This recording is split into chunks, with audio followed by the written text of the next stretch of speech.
Keep it going for our host, Ho-Chip John. Yep, I'm gonna talk about a work story. Nothing as crazy as what we've covered. I think it'll be more of a palate cleanser, I suppose. It's actually just like, at my previous company, I got in trouble for like the dumbest thing possible. So you, sir, what's your name? Kyle. Kyle? Yeah. All right, Kyle, what do you think I got in trouble for at my job? Tax evasion. Tax evasion? That's not a stupid reason. That's legitimate, right? Okay, it's not tax evasion. We'll just get into it. So I was at this company. I was writing business English textbooks. It was here in Korea. I had just been promoted, and there was this dude that I worked with. He sat right next to me. We all kind of had cubicles, right? And he started like a few months before I did. So he kind of like helped me get started and stuff, and like we were friendly, we got along and everything. Like we would we got drinks a couple times and everything. We would like share memes or whatever, about like as friendly as coworkers get, right? And we got promoted at the same time, so we were kind of just moving along this professional journey with each other, right? But see, I have a cat. My cat's name is Pak Sajangni. He's which if you don't know, that means he's like a CEO, right? So Sajangnim is a very gorgeous cat. He's a very professional cat. This coworker of mine, I could tell when I would bring up Sajangnim, he just, wasn't really into it. He's not necessarily a cat person, which is fine. He's wrong, but he's entitled to that opinion. Right, so Kyle, do you like cats? Yeah. That's the correct answer. Good, yeah. Yeah, so this coworker of mine, he didn't really care about cats, and that's fine, whatever. It was definitely obvious one day when he told me a story about it was like his friend in college went out of town for a while and left the cat home alone or something, and then he came back, and the cat was mad and had shit on his bed. So then the guy threw the cat out, and he told me the story like it was funny, and I was like, oh, cool. That's not really a good story. So I was like, all right, he's not a cat guy, right? That's his problem. I had other coworkers though who really love Sajangnim. So we actually set up a chat on the company's messaging system where I would share pictures of Sajangnim every morning, and then eventually we decided, okay, we have profile pictures in the messaging system, right? So I decided to do a 32 picture tournament of pictures of Sajangnim. So every morning I would share 2 pictures of Sajangnim, and then the group would vote on which one they liked more, and that would move on to the next round. And the winning picture of the tournament would be my new profile picture. So I have a couple pictures so we can demonstrate how it works, all right?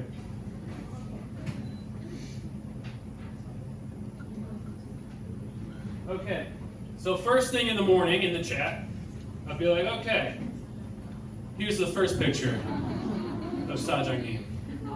There he is. Now here's the second picture of Sajangnim. So we can test it out for ourselves, okay? So I'll hold up each picture, you clap for which one you like better, right? Okay? So these are the 2. There you go, you gotta look. Okay. This picture.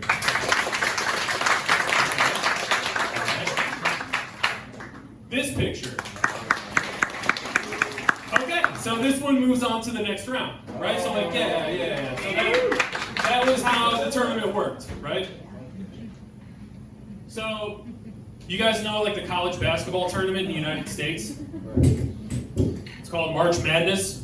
Yeah, we called this Sajangnim Madness. So we had Sajangnim Madness going, and it wasn't a secret. I wasn't hiding it from anybody. I told this dude about it, the guy that I sat next to, and I was like, yeah, we're doing Sajangnim Madness, we're having fun. And he's like, oh, yeah, cool, whatever. And I'm like, all right. Again, he's not a cat person. That's his problem. Whatever, dude. No big deal. So then eventually, we're at a team dinner, and I have a little bit of soju, and I start telling more team members about Sajangnim Madness, and everybody is super into it. They're all like, can I please join? Can I please join? I'm like, sure, more the merrier. This is the best tournament ever. And like everybody's having fun, like we're all loving it, right? And even my boss, like I asked him about it, he's like, nah, that's hilarious, but like I don't need to participate, that's fine. I'm like, okay, no big deal, whatever. So yeah, the next Monday, now every member on my team, except for my boss and the dude who sits next to me, are participating in Sajangni Madness, right? So like I share the pictures in the morning, everyone votes, everyone's like, yeah, this is awesome, whatever.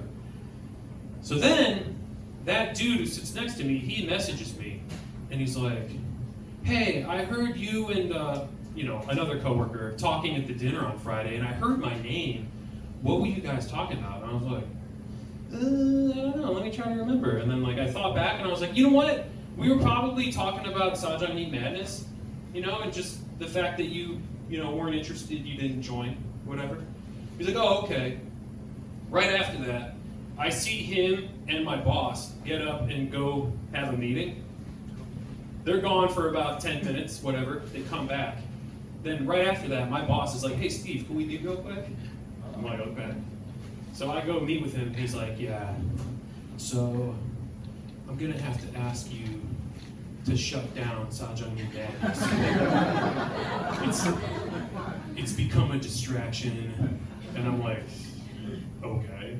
And in my mind, I'm like, that's bullshit. But also, I'm just gonna keep running it on cacao. I'm not gonna stop. But I'm like, okay, sure, So I get back and like it's obvious. I'm like, okay, this dude definitely told on me for not including him in Sajangni Madness.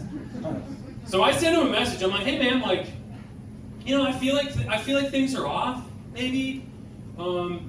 And maybe it's not just the tournament, but if you want to talk about it, I'm ready to have a conversation and work it out whenever you want. He ices me. Doesn't respond at all. I continued to work at that company for 6 more months. He didn't say a word to me the whole rest of the time. He's an American. I've been asked that question before. Yeah. Now he's a 38-year-old American man with a baby. Yes. Isn't that messed up, Kyle? Yeah. No, dude, most people make that racist assumption. But, no, he's an American guy. American. 38-year-old man with a baby. So, like, I was like, dude, that's fucking bullshit, man. That's, like, so petty. And he's the one being a baby, right? So, like... Is he here tonight? No. I wouldn't invite that kind of shit. Yeah, no. So, then on my last day, I'm, like, saying bye to everybody. As I'm, like, leaving, he's mysteriously in the bathroom. Taking a fake dump. Just to avoid, like, having to, like, CD on my way out. I'm like, dude, you suck, man. But, okay, so then, I always try to, like, see the other side, though, right? So I'm like, okay, this dude had a baby. Maybe it was like, hey, he was having a hard time and stuff. He's going through a lot of different changes, and maybe he just felt, I don't know, maybe he felt left out, because you can in social settings feel left out when you have a new baby, right? Like I used to invite him to my comedy shows, and he'd be like, no, I can't. I have the baby. I'm like, okay, whatever. And my other coworkers would come, and then maybe he, felt left out or whatever. So I was like, maybe that was it. So I was like, I don't know. But now, guys, I have a baby, actually. I have a 1-month-old daughter. Yeah, thank you. And so now I have a fuller perspective on the situation. And this is the verdict that I've arrived at. I respect him less. Now that I have my own baby, he's even worse. Because, dude, you're responsible for an entire person, and you give a shit about a cat picture tournament at work? Where the fuck are your priorities? Like, dude, you need to figure that shit out. And then the way you handle it is to go tell on your coworker and not directly like bring it up and be like, hey dude, I would have liked to have been involved. That's all he needed to do. So now he's taking that mentality and he's going to impart that on his kid. Now that I have a kid, I can judge parents. Parents like to act like other people can't judge them, but I have a baby, so I can. I've got it now, yeah. So really what I think it comes down to is jealousy, honestly. But here's the problem with jealousy, guys.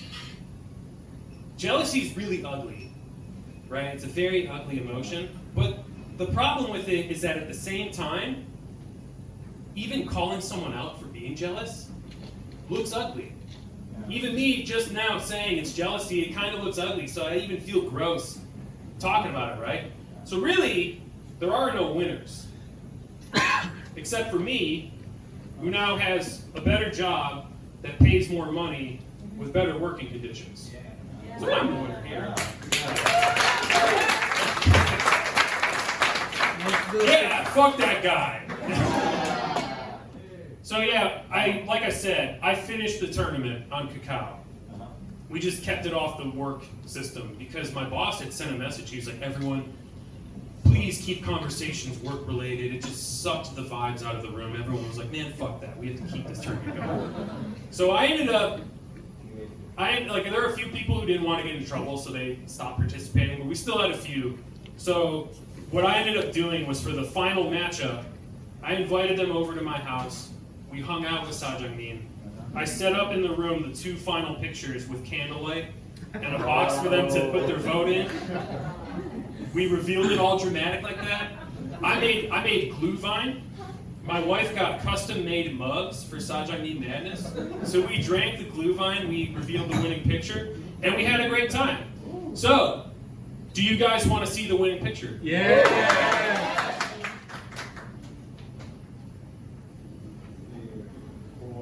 All right. So here's the winning picture. You ready? There it is.